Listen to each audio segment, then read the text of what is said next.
Sebelumnya, Assalamualaikum warahmatullahi wabarakatuh.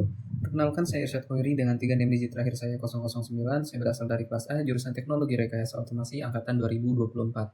Di sini saya akan menjelaskan mengenai sistem kendali temperatur menggunakan Autonix TK4S TR4N menggunakan DAQ Master. Yang dimana pada percobaan sebelumnya atau pada percobaan di tugas 5 itu melakukan pengukuran dan pengaturan parameter secara manual, yang dimana kita harus melihat secara real time oleh mata kita gitu.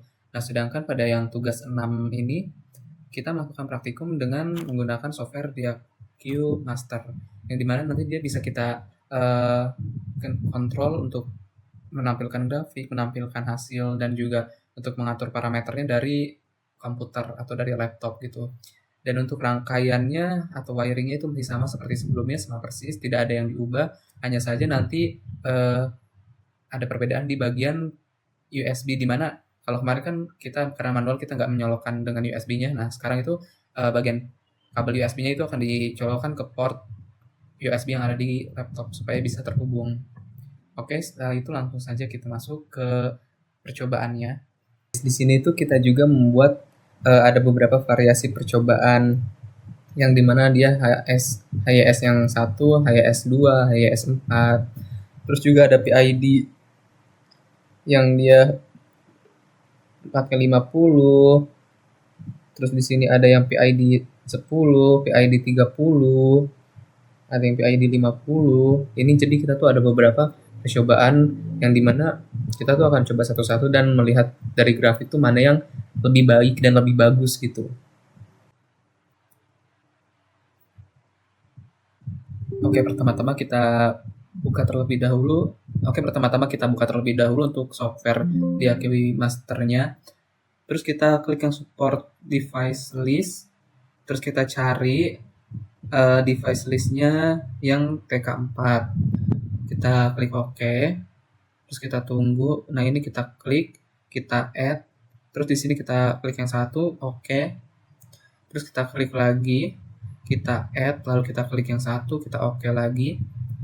Nah, di sini kan masih disconnect. Kita klik, yang atas yang TK4, kita akan klik yang change. Nah, ini udah satu tadi. Terus habis itu kita akan mencoba connect-kan terlebih dahulu. Nah, di sini kita lihat dulu untuk pastikan USB serialnya itu sudah terpasang atau COM-nya yang menghubungkan dengan si rangkaiannya.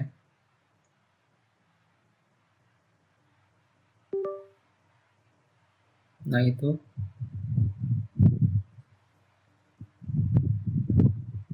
Setelah itu kita klik connect. Nah, jika udah ada connect seperti ini berarti sudah terhubung ya. Kita klik yang read all. Terus habis itu ini kita bakal setting parameternya. Nah, di sini saya akan setting sesuai instruksi yang ada.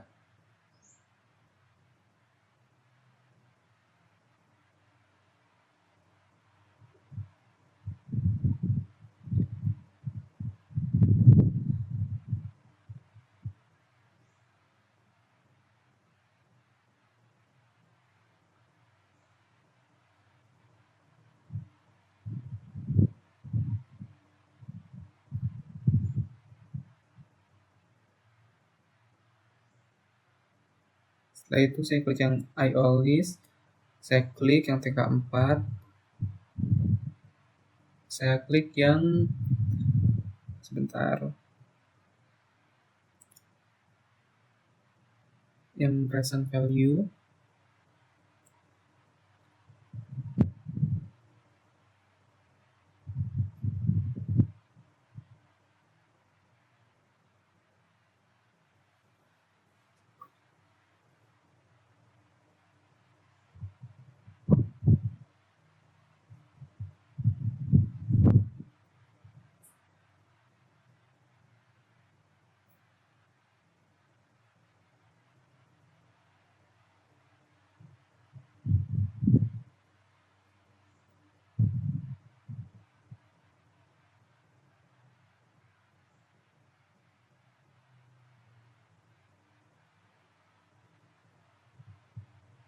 Setelah itu kita klik run.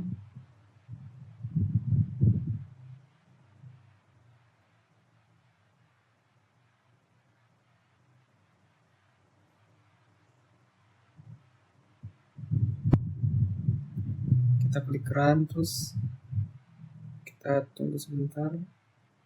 Kita masuk ke tools. Nah, terus di sini kita cari untuk menampilkan si line grafiknya, si parameternya juga. Nah, ini kita select aja dan dimasukkan ke kotak yang abu-abu itu. Setelah itu kita ke graphic setting, kita setting. Di sini saya akan setting 28 untuk minimumnya. Untuk maksimumnya 15, mohon maaf 150. Bisa disesuaikan ya untuk settingannya. Terus yang minimum yang axisnya 28.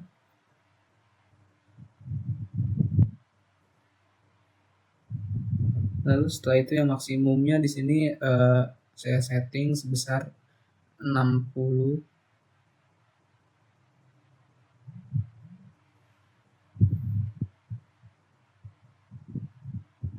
Terus kita masuk lagi ke graph settingnya. Kita bisa klik OK kalau misalkan sudah selesai. Kalau misalkan masih ada yang mau diubah bisa kita ubah dulu. Di sini minimalnya saya ganti ke 5. Secondnya saya ganti akan ke 0. Terus kita OK. Lalu kita ke graphic setting. Kita OK. Ini bisa kita run dan nanti dia akan keluar sih grafiknya. Pastikan sudah benar untuk konfigurasi tadi di awalnya.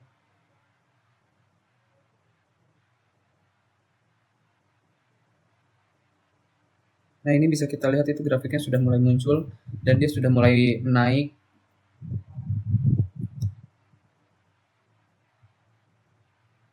Oh ya, dan tadi saya juga lupa menjelaskan deh untuk settingan parameter itu bisa kalian sesuaikan, bisa yang parameter yang PID maupun yang historis atau yang on off itu bisa kalian sesuaikan. Yang tadi di blok yang belah kanan itu, yang property yang di bawahnya. Nah, itu bisa kalian setting tadi untuk bagian awal kalian ingin parameternya itu parameter berapa sesuai dengan instruksi ataupun kebutuhan kalian, bisa kalian setting di situ. Dan sesuai dengan langkah-langkah yang tadi saya sudah perlihatkan. Ini saya masih di yang percobaan awal untuk parameternya. Dan di sini bisa kita lihat itu untuk grafiknya dia terus naik untuk bisa mencapai titik set pointnya.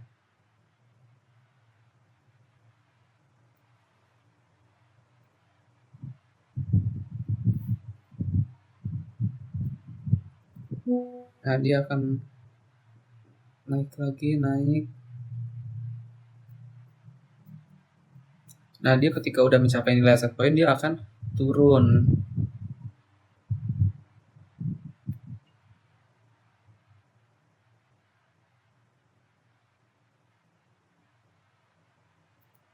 Ini bisa kita lihat nih untuk perbandingan grafiknya.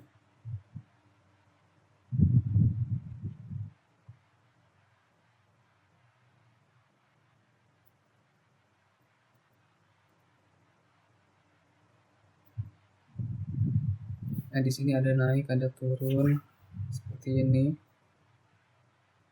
Nah, di sini untuk apa yang didapat maksimumnya 51 dan minimumnya 28. Ini bisa kita lihat nih untuk data di sininya. Ini kan untuk yang tadi nih bagian set pointnya.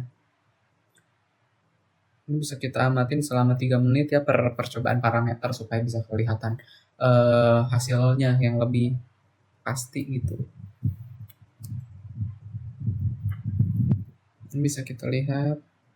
Nah, nanti kalau misalkan dia udah selesai ya, udah selesai waktunya, kalian bisa stop.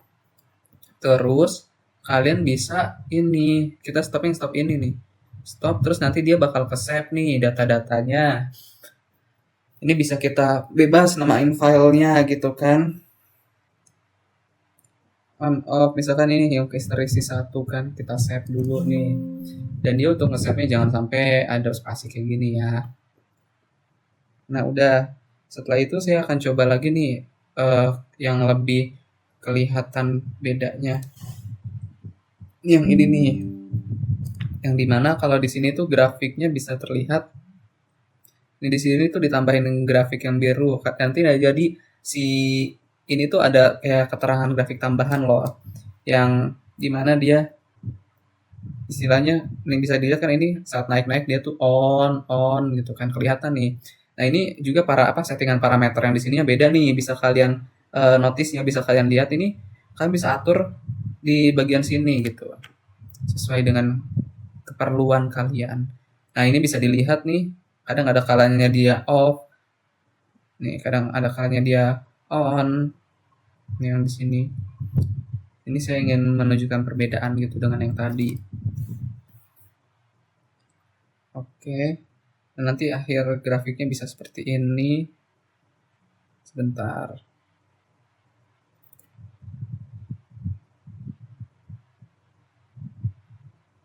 Ini kalau udah bisa langsung kita save ya.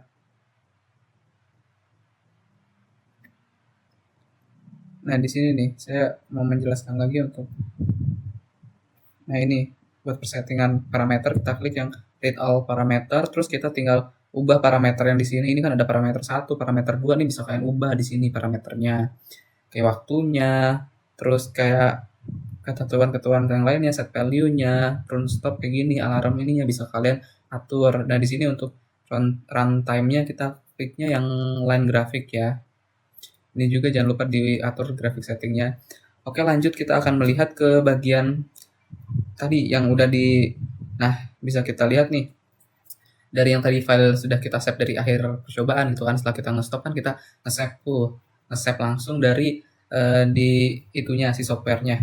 Nah di sini langsung keluar nih buat hasil-hasilnya, nanti di sini tuh udah langsung keluar seperti ini nih, tuh bisa dilihat ini tuh langsung keluar kayak dia tuh istilahnya tuh bisa keluar kan kayak ini ada waktunya, data time-nya tuh, ada data time-nya, terus ada ininya juga datanya, bisa dilihat di sini. Ada data time, ada data suhunya juga nih.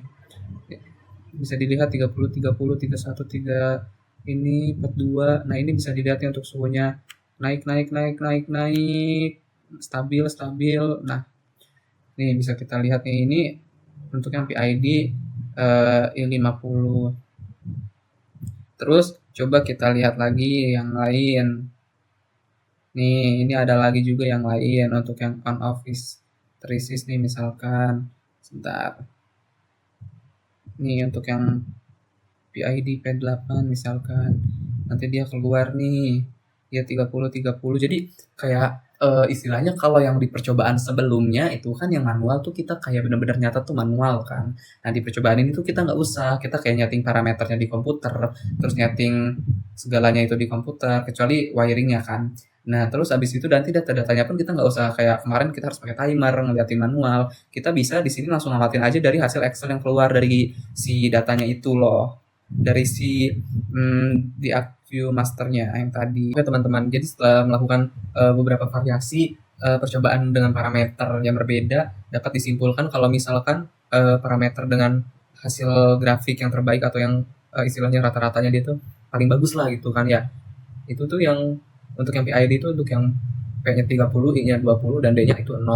Yang dimana dia tuh tracing time-nya cepat, terus errornya lumayan bagus dan dia juga lebih presisi gitu. Terus untuk yang HYS atau yang on off itu, yang HYS-nya itu sebentar, untuk yang HYS-nya itu 2. Ini yang paling bagus itu ya. Jadi kesimpulannya kenapa sih kita tuh harus lakukan percobaan ini? Kita tuh harus mencari nilai jadi kesimpulannya kita tuh harus mencari nilai parameter terbaik PI dan juga D dalam percobaan PID ini tuh karena setiap parameter tuh mengatur cara sistem respon kesalahan yang dimana proporsional menentukan seberapa cepat sistem bereaksi terhadap error. Jika terlalu besar sistem berosilasi, jika terlalu kecil responnya akan lambat. Nah untuk integral menghilangkan error sisa. Tapi kalau terlalu besar bisa bikin sistem lambat dan tidak stabil. Dan untuk derivatif itu membantu meredam osilasi dan mempercepat stabilisasi. Tapi kalau berlebihan bisa menimbulkan noise atau respon yang kasar. Jadi, kita tuh mencari nilai terbaik dari ketiganya bertujuan agar sistem tuh bekerjanya stabil, cepat mencapai set point, dan memiliki error yang sekecil mungkin. Oke, sekian dari saya. Terima kasih. Wassalamualaikum warahmatullahi wabarakatuh.